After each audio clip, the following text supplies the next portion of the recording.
Moin und herzlich willkommen in der Werkstatt.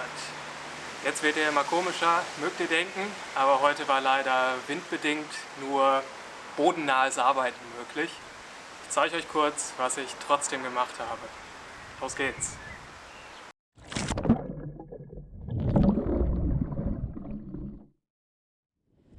Wie ihr sicherlich gerade im Hintergrund schon erkannt habt, habe ich hier die beiden Seitenplanken und diese habe ich nun hier vorne erstmal provisorisch miteinander verbunden und dann die Decksstringer hier vorne zugesägt, sodass sie auslaufen und die Planken an der Spitze gut zusammenliegen. Das gleiche natürlich auch am Heck. Um den Winkel richtig hinzukriegen, habe ich hier das Brot an seiner später breitesten Stelle entsprechend aufgespreizt mit einem einfachen Vierkantholz, das auf die richtige Länge zugesägt wurde und hier jetzt mit Klemmen befestigt ist. Ja, und das ist eigentlich auch schon alles. Sieht nach wenig aus, aber dieses Zusägen hier vorne von den Deckssträngern ist doch relativ zeitaufwendig, um dort den Winkel gut hinzukriegen. Aber ich denke, jetzt sieht das Ganze schon ziemlich nach Boot aus. Die Seitenplanken sind jetzt zum ersten Mal auf die Bodenplanken aufgesetzt und man erkennt, dass es ein Kajak wird. Und das Ganze nimmt jetzt echt richtig Form an. Es geht jetzt weiter mit dem Vernähen der Rumpfteile.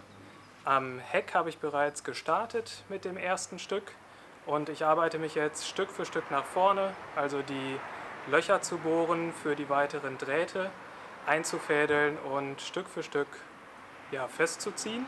Erst von Hand und dann mit der Zange, genau wie auch bisher schon an den Bodenplanken.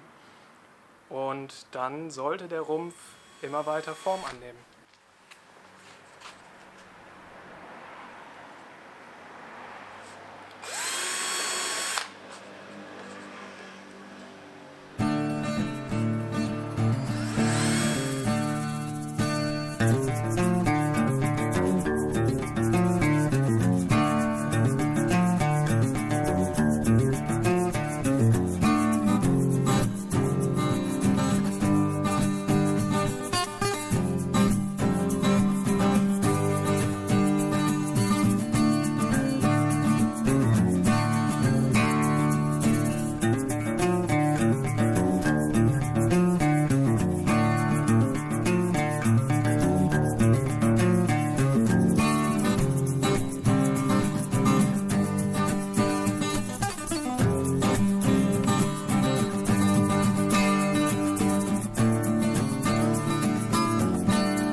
Beim Bootsbau mit der Stitch-and-Glue-Methode ist natürlich dieses Vernähen mit den Kupferdrähten so einer der entscheidendsten Schritte überhaupt. Deswegen zeige ich es hier noch einmal ganz im Detail.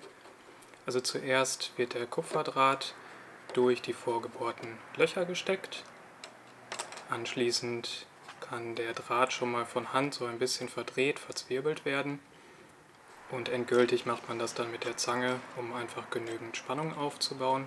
Das Ganze ist wichtig, immer Backbord und Steuerbord abwechselnd zu machen, nicht komplett nur auf einer Seite zu arbeiten, damit es sich nicht verzieht. Und man hat dabei auch sehr gut die Möglichkeit, die Position der Planken zu korrigieren durch etwas Lösen, etwas Festziehen. Und am Ende sollte alles so sitzen, wie es soll. Ein Tipp noch, wenn die Planken nicht so wollen, wie man das gerne hätte: Ein Spanngurt kann hier und da sehr helfen, den Abstand zwischen den beiden Planken etwas zu regulieren, die beiden Planken zusammenzuziehen und es einfach beim Vernähen etwas einfacher zu haben. Ich habe hier außerdem im Bereich der vorderen Malle kurzfristig noch so ein kleines Reststück Holz eingeklemmt, um auch dort die richtige Aufspreizung der Planke zu erreichen.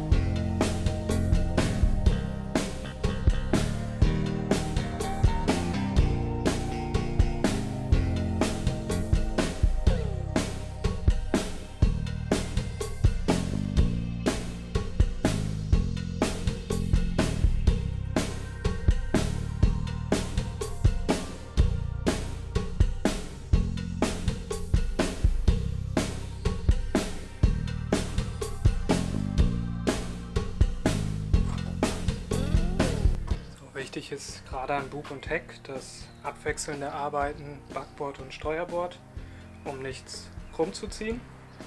Aber wie man sieht, ist es fast geschafft.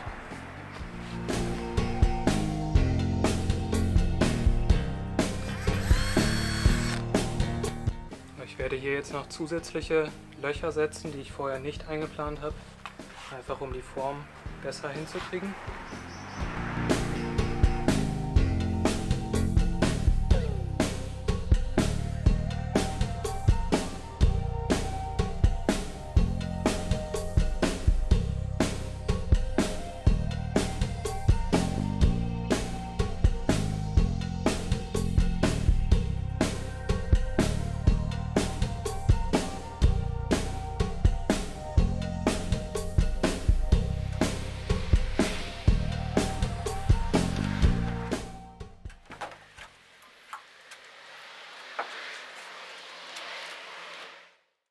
Es ist geschafft, der Rumpf ist zu. Hier vorne ist noch eine kleine Lücke, aber das macht später die Spachtelmasse. Und insgesamt hat es wirklich sehr, sehr gut zusammengepasst. Hier vorne der Bug ist wesentlich einfacher gewesen als am Heck, weil die Bodenplanke hier nicht ganz so stark verwölbt ist oder sich twistet. Das ging hier also wirklich gut und auch ansonsten passen die Linien zusammen. Insgesamt würde ich sagen, ist es schon relativ symmetrisch. Trotzdem werde ich das Ganze jetzt noch ein bisschen prüfen, ein bisschen genau angucken und hier und da noch ein bisschen lösen oder wieder anziehen. Und dann ist der untere Bereich des Rumpfes soweit fertig, also fertig zusammengesetzt. Dann geht es ans Verkleben, aber das ist eine Sache fürs nächste Video.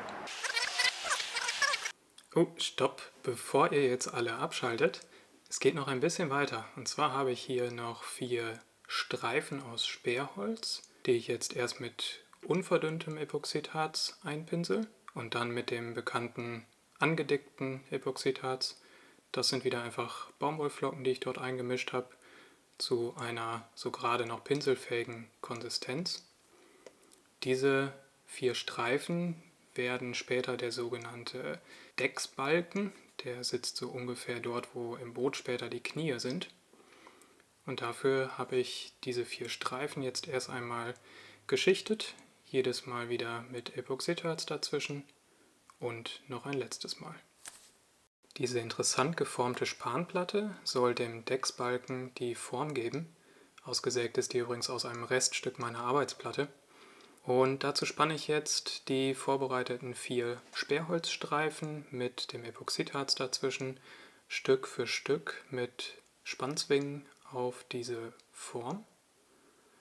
Ja, man sieht schon, ordentlich Kraft wird benötigt und Epoxidharz quetscht aus allen Ritzen heraus, aber das ist gut so, denn dann ist es halt wirklich genug. Damit dabei das Sperrholz nicht an der Form festklebt, ist oben drüber ein Streifen Klebeband, ganz normales Packband, das reicht dort als Trennung.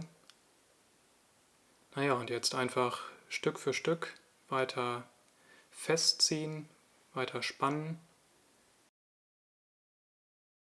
Wenn das Epoxidharz ausgehärtet ist, wird das so formverleimte Holz, sagt man dazu, diese gebogene Form angenommen haben, also zumindest weitgehend, es wird ein bisschen wieder auffedern, aber diese gebogene Form, die bleibt. Und dann kann ich daraus später einen wunderschönen Decksbalken machen und der gibt dann später auch dem Deck die Form und darunter den Beinen hoffentlich genug Platz.